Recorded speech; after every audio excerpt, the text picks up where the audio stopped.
Hello and welcome back to the Lutheran Witness Podcast. Here on the Lutheran Witness Podcast, we read for you the articles published on the Lutheran Witness website.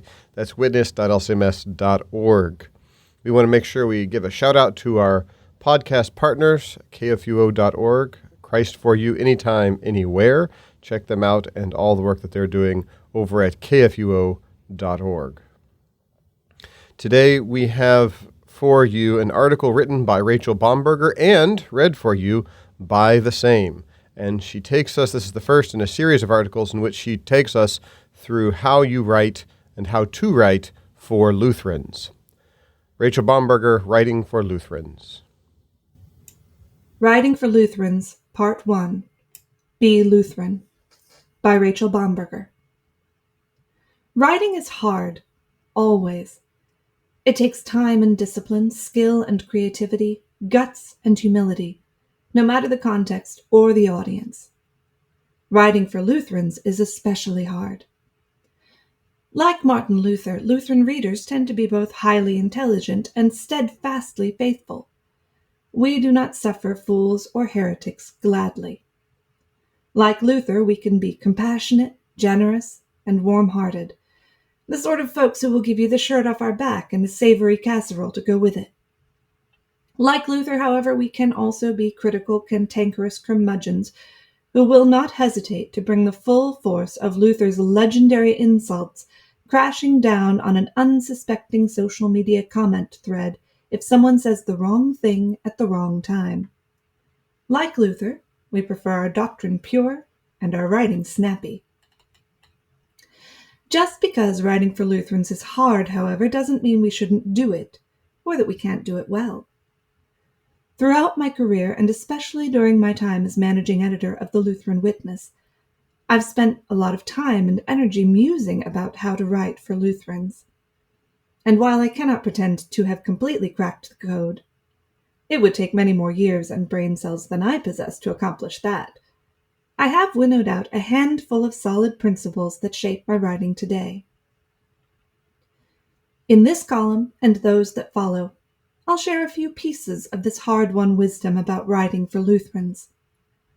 In an age of social distancing and pandemic precautions, when in-person events are rare and many pastors and church leaders find themselves writing for Lutherans more often, and with more at stake than ever before, I hope these brief reflections will prove useful.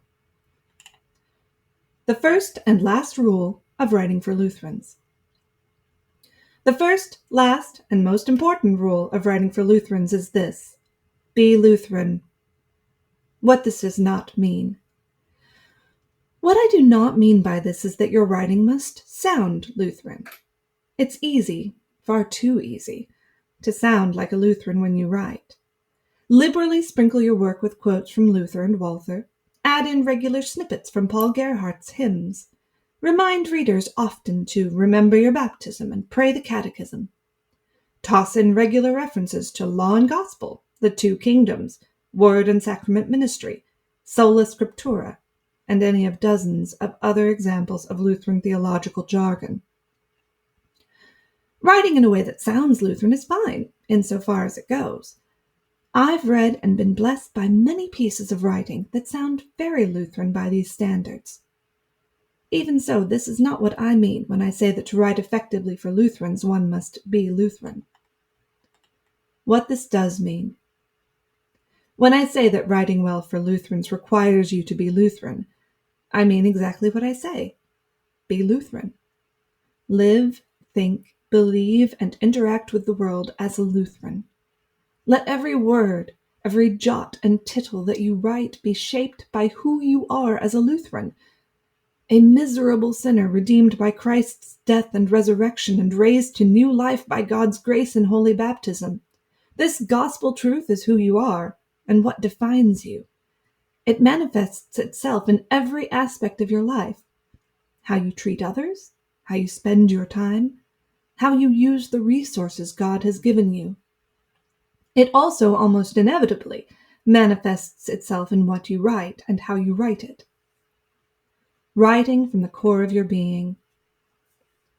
In other words, write from the core of your being as a Lutheran. To show you what I mean about the connection between being and writing, let me explain it using another core identity marker that defines my life and writing: my gender. I'm a woman. Every cell in my body is female.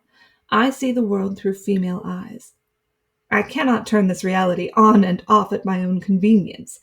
Every moment I live, every experience I have, every word I write is as a woman. This doesn't mean that my writing always sounds female. I don't write inspirational Bible studies or romantic fiction to lean into the stereotype of the Christian woman author. I don't regularly share my deep feelings with the world to lean into another stereotype. I don't limit my scriptural allusions to Sarah, Ruth, Esther, Mary, and that Proverbs 31 woman.